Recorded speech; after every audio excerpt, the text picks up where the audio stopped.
Você já parou para pensar que a maioria das decisões que você toma no dia a dia podem não ser exatamente sua? Não importa se você está escolhendo um prato em um restaurante ou se você está assinando um contrato, ou até mesmo decidindo em quem você vai confiar. Existe uma força invisível que acaba direcionando essas escolhas e a gente nem percebe que ela está ali. Por isso, hoje eu vou conversar com vocês sobre as 7 armas psicológicas comprovadas pela ciência que fazem qualquer pessoa dizer sim, mesmo que ela não perceba. Essas técnicas são utilizadas pelos melhores vendedores, líderes de mercado, políticos, empresários, e muitas das vezes até por seu amigo, aquele amigo que consegue convencer qualquer um a fazer qualquer coisa. Mas antes, um aviso, tá? Espero que vocês usem esse conhecimento com total responsabilidade, porque depois de você conhecer essas técnicas, você vai enxergar o mundo por uma nova tipo de visão e nunca mais vai tomar uma decisão da mesma maneira que você tomava antes. E acredite, a sexta técnica ela é tão poderosa que pode fazer com que você convença alguém em 30 segundos, mesmo que a pessoa tenha um pensamento completamente contrário ao seu. Então, já se inscreva no canal e deixe um like, porque o que vem a seguir vai mudar completamente o jogo. A gente vai começar com uma das técnicas mais sutis, mas amplamente utilizada, principalmente no marketing, é a prova social. Imagine que você está andando na rua e existe dois restaurantes.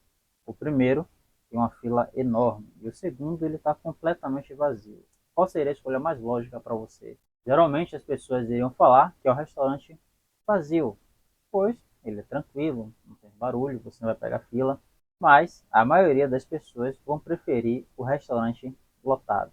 Por quê? O cérebro da gente entende que se está cheio é porque é bom, e o outro que está vazio é porque deve ter alguma coisa errada ali com os alimentos. As provas sociais, elas funcionam como um comportamento de manada. As pessoas tendem a replicar o comportamento do que a maioria faz. E o que acontece é, no marketing, as empresas acabam utilizando depoimentos, filas, número de clientes, tudo para comprovar a qualidade do seu serviço ou do seu produto. Porque a gente é acostumado a fazer essa associação de que se tem muitas pessoas, né, logo, automaticamente pensamos que aquela escolha é a mais indicada. Por isso, no seu negócio, você pode utilizar opiniões, cases reais, estatísticas, pessoas que já validam o seu trabalho para que seja mais fácil de outros acreditarem também. Então, o gatilho social é um gatilho mais utilizado para ter essa validação pelas ideias, pelos produtos. Se eu te dissesse que existe uma maneira de você fazer a pessoa dizer sim, mesmo antes de você pedir alguma coisa a ela, então. Essa é a segunda técnica, a da reciprocidade. É uma das armas mestras da persuasão, por quê? Pelo simples motivo das pessoas não quererem ficar em dívida. Quando alguém nos dá alguma coisa, seja um presente, um elogio, ou até mesmo fazer um favor, a gente sente uma necessidade de retribuir aquilo que foi feito.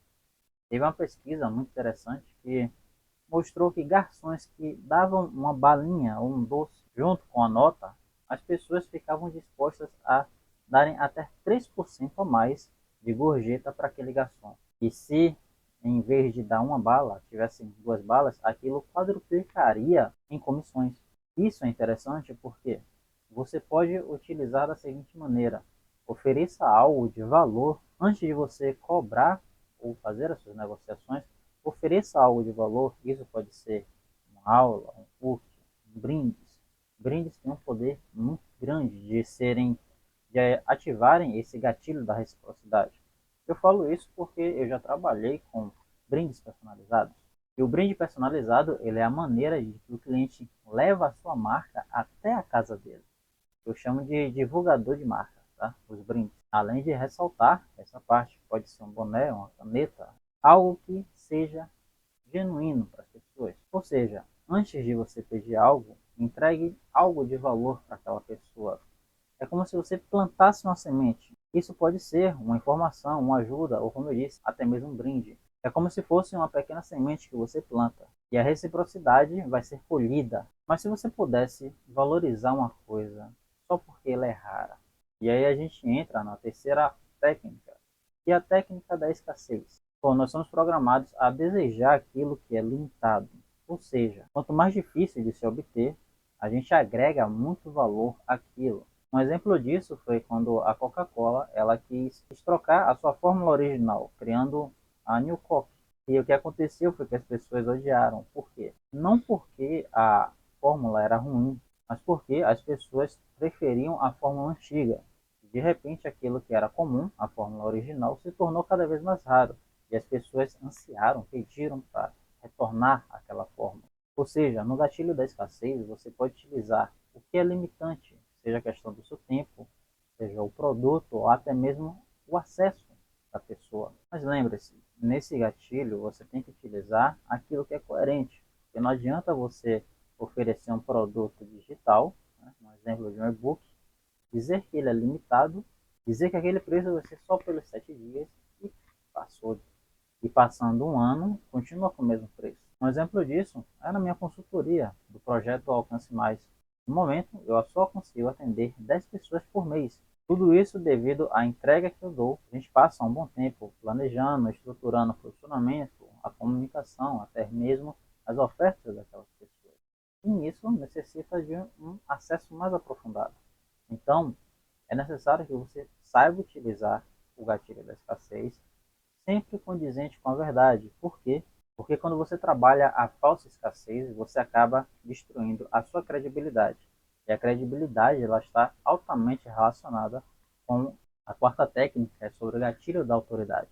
Essa técnica explora em como as pessoas acabam acreditando e seguindo aqueles que são percebidos como autoridade, sejam eles especialistas ou líderes de mercado, de um determinado campo de atuação. Bom, e basicamente as pessoas acreditam nas experiências e nos resultados que aquelas pessoas acabam trazendo. E o objetivo sempre é fazer com que as pessoas gerem uma ação. Tudo isso porque quando a pessoa é vista como especialista, a autoridade acaba gerando confiança e a confiança gera uma ação. Por isso, você pode até utilizar alguns dos outros gatilhos que a gente trabalhou aqui para melhorar a sua comunicação e fortalecer esse tipo de posicionamento. Aqui a gente sempre fala de como você pode exaltar a sua autoridade, mostrando as suas qualidades, os seus serviços, para poder se destacar no mercado. Então, é um gatilho super interessante para ser trabalhado. Mas existe algo que ainda é mais poderoso, é o desejo que nós temos de sermos condizentes com aquilo que a gente prega.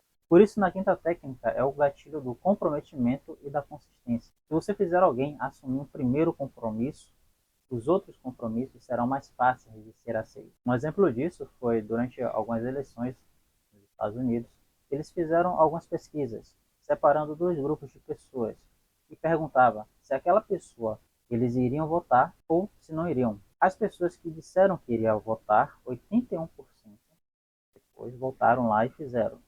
E aquelas pessoas que disseram que não iriam votar, 61% das pessoas não foram votar. Ou seja, tudo isso porque, através da pergunta, foi criado um primeiro compromisso, se as pessoas iriam ou não fazer. E depois as pessoas entenderam que deveriam ser consistentes com aquilo que elas falaram. Por isso, até nas técnicas de negociação e de vendas, quando você consegue fazer com que a pessoa ela dê o primeiro sim em um pequeno compromisso, fica mais fácil através dos argumentos, você ir fazendo pequenos compromissos até chegar no grande compromisso que você quer. E por último, mas não menos importante, chegamos no gatilho que faz qualquer pessoa gostar de você imediatamente, que é a técnica da simpatia, ou gatilho da simpatia. Nós acabamos dizendo sim para as pessoas que gostamos, e a gente gosta de quem geralmente é parecido com a gente. Bom, e como é que a gente faz para despertar a simpatia das pessoas? O primeiro ponto, uma técnica extremamente poderosa da negociação, é o rapport, onde você começa a encontrar pontos de interesses que são genuínos, meio que um espelhamento com a pessoa que você está conversando. Um ponto interessante é quando você consegue fazer elogios sinceros para aquela pessoa e trabalha bastante a empatia. Quando você pega esses pontos, tá? O rapport, o elogio sincero, a empatia, você gera conexão com quem você está conversando. E essa conexão gera confiança. E a confiança gera as vendas. As pessoas compram em quem elas confiam. Pode parecer simples, mas essas são as 6 armas psicológicas para influenciar qualquer tipo de pessoa. Mas lembre-se, tá? Com grandes poderes vem grandes responsabilidades. Plagiando aqui o Homem-Aranha. A partir de hoje, você vai perceber essas técnicas em propagandas, negociações e até mesmo naquelas conversas que podem parecer extremamente inocentes. E agora eu quero convidar você a fazer duas coisas, tá? A primeira é se inscrever no canal e deixar o like e assinar as notificações e ativar o sininho, porque aqui nesse canal eu vou sempre estar trazendo vídeos, tudo para melhorar o seu desenvolvimento profissional, melhorar o seu posicionamento e tornar você um profissional cada vez mais valioso e diferenciado no mercado. E o segundo é para vocês clicarem no link aqui embaixo do treinamento exclusivo sobre comunicação, marketing e posicionamento, onde lá eu mostro as ferramentas de uma maneira mais aprofundada, tá? Onde você consegue realmente entender qual é o seu diferencial competitivo no mercado. E com esse vídeo você tem duas escolhas: utilizar isso para manipular, ou você pode escolher informar e transformar os seus conteúdos. A escolha é sempre sua. No mais, nos vemos em um próximo vídeo.